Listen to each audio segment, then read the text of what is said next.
اور سب کی انتہا ناکامی.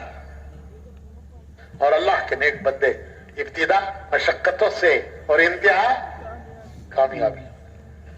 حضرت یوسف علیہ السلام کا قصہ اللہ نے بہت تفصیل سے قرآن میں بیان کیا. احسن القصص جس کو اللہ کے بہترین قصہ، وہ کیسا پیارا قصہ ہے.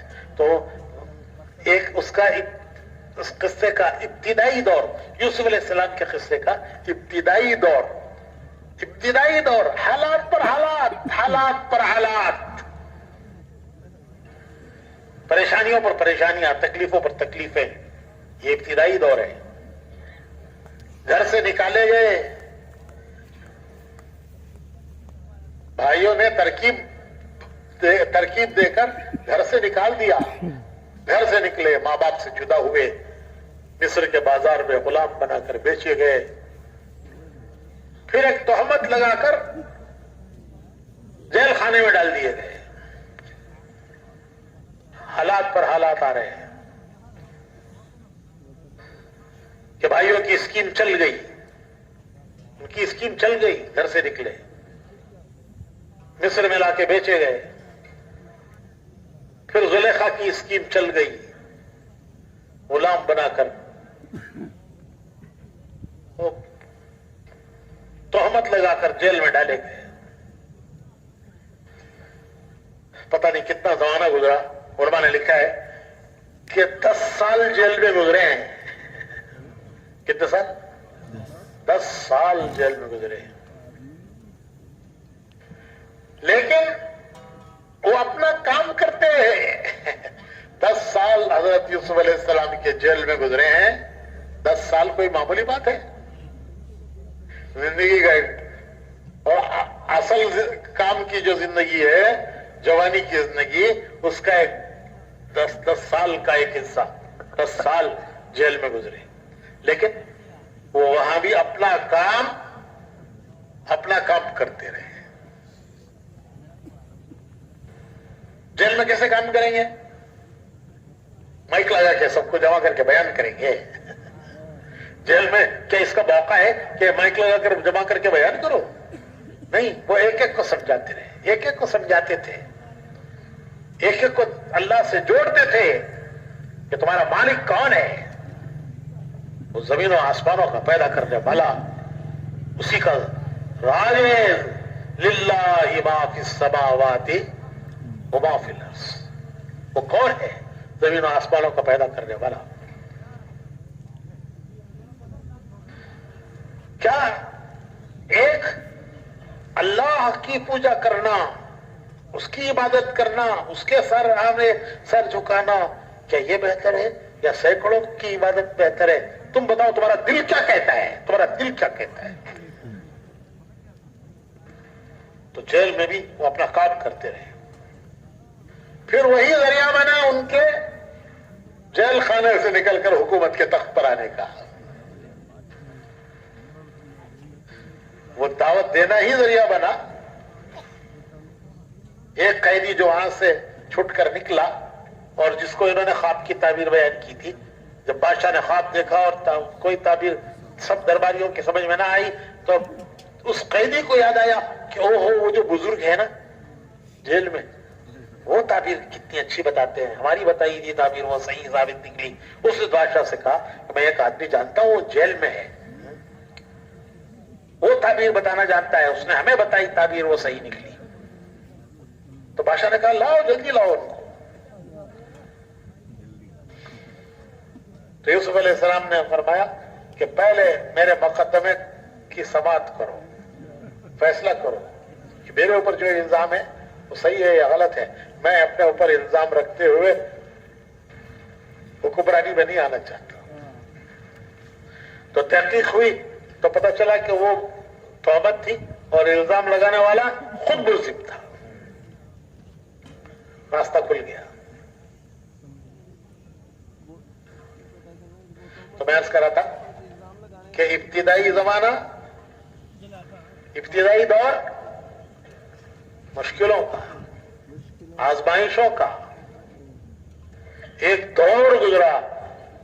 پتہ نہیں کتنے برس گزرے مشکلوں کے، آزمائشوں کے، پھر اللہ کا غیبی نظام حرکت میں آیا، اللہ کا غیبی نظام حرکت میں آیا کہ بادشاہ کے خواب کی تعبیر درباری نہ بتا سکے، اور خیری کو یاد آیا کہ یہ بزرگ یہ بتا سکتے ہیں۔ پھر انہوں نے تعبیر بتائی کہ 7 سال فصلیں ہوں گی بہت زبردست بپر کراپ، اور پھر 7 سال آئے گا قحط، تو 7 سال کی فصلوں کو قحط کے آنے والے 7 سالوں کے لیے محفوظ کرو، اور طریقہ بھی بتایا کہ انہیں بالیوں میں سے نہ نکالو، جتنی ضرورت ہے اتنی نکالو، باقی بالیوں میں رہنے دو، ورنہ سب نکال دو گے تو خراب ہو جائیں گے۔ پھر جب قحط کا زمانہ آئے گا تو یہ بچایا ہوا 7 سال کا کام آئے گا، اور اس کے بعد 14 سال کے بعد بیج بونے کے لیے بھی تمہارے پاس ہونے چاہیے۔ 15 سال کی اسکیم بتائی یوسف علیہ السلام نے، 15 سالہ پلان۔ بادشاہ نے کہا کہ یہ میرے بس کا نہیں ہے، یہ 15 سال یوں سنبھالنا میرے بس کا نہیں ہے، تم چلا سکتے ہو؟ انہوں نے کہا کہ ہاں انی حفیظ علیم، میں جانتا ہوں۔ تو بادشاہ نے کہا لو تمہارے حوالے ہے۔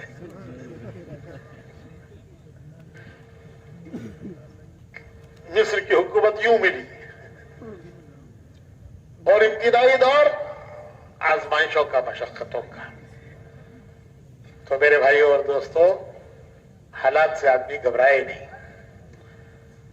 اسی کا نام ہے استقامت۔ کبھی حالات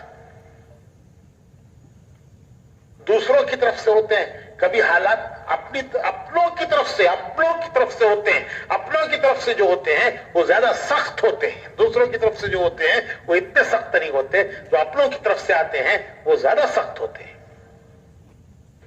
اس سب کو برداشت کرنا اور جھیل کر نکلنا، پھر اللہ حالات کو بدلتا ہے، اللہ حالات کو بدلتا ہے۔ کسی موقع پر، کسی وقت مایوس نہیں ہونا ہے۔ مولانا الیاس صاحب رحمۃ اللہ علیہ فرمایا کرتے تھے کہ مایوسی کفر ہے، کیونکہ جسے اللہ پر یقین ہے کہ میرا اللہ بڑی قدرت والا ہے، اور قدرت والا ہی نہیں ہے، وہ بڑا مہربان ہے، اللہ رؤوف بالعباد، وہ اپنے بندوں پر بڑا مہربان ہے۔ اسے آن کی آن میں حالات کے بدلنے میں دیر نہیں لگتی، اسے قدرت ہے۔ حالات آئے ہیں یہ اس کی کوئی حکمت ہے، اور حالات کو بدلنا یہ اس کی قدرت ہے۔ تو ہم اللہ کی قدرت پر یقین کریں گے، پھر اللہ سے مانگیں گے، اور امید رکھیں گے کہ ہمارا اللہ وہ اپنے بندوں پر بہت مہربان ہے۔ تو میرے بھائیوں، ابھی یہ گزشتہ چند سالوں میں جو حالات گزرے، اور جس میں ایک بڑی مخلوق پریشان ہوئی، ساری دنیا میں ایک مخلوق پریشان ہوئی، لیکن اللہ کا شکر ہے کہ مومن کو ایمان کا سہارا ہے، مومن کو ایمان کا سہارا ہے، بہت بڑا سہارا ہے، بہت بڑا سہارا ہے کہ حالات آئے لیکن ان حالات سے نکالنا یہ اللہ کا کام ہے، بدلنا اللہ کا کام ہے۔ ہم امید کرتے ہیں اللہ سے، اس پر یقین کرتے ہیں، اس سے امید رکھتے ہیں کہ وہ مالک ہمیں نکالے گا۔ اور بھائی، ابھی ہمارے گزشتہ نومبر میں ملکوں کے احباب سے جو رائے وغیرہ لی گئی، ایک ہمارے ذمہ دار ہیں ڈیٹرائٹ کے شریف عبدالعزیز، وہاں کے بہت پرانے لوگوں میں، ذمہ داروں میں، تو ہم بات کر رہے تھے ہمارے ملکوں کے ذمہ داروں سے کہ بھائی دیکھو، جتنی گنجائش ہے اتنا کام کرو، لیکن کام چھوڑنا نہیں، مایوس ہو کے نہیں بیٹھنا۔ شیطان کے بٹھانے کا ایک ذریعہ، بہت بڑا ذریعہ یہ ہے کہ شیطان مایوس کر دیتا ہے، کیونکہ مایوس ہو جانے کے بعد آدمی اپنے کو عمل کا مکلف نہیں سمجھتا۔ مایوس ہو گیا، اب نہیں کام کرے گا، کیوں کہ مایوسی نے اسے بٹھا دیا ہے۔ تو ہم کہہ رہے تھے ان سے کہ دیکھو، مثال دے کے کہ دیکھو بھائی، ہائی وے پر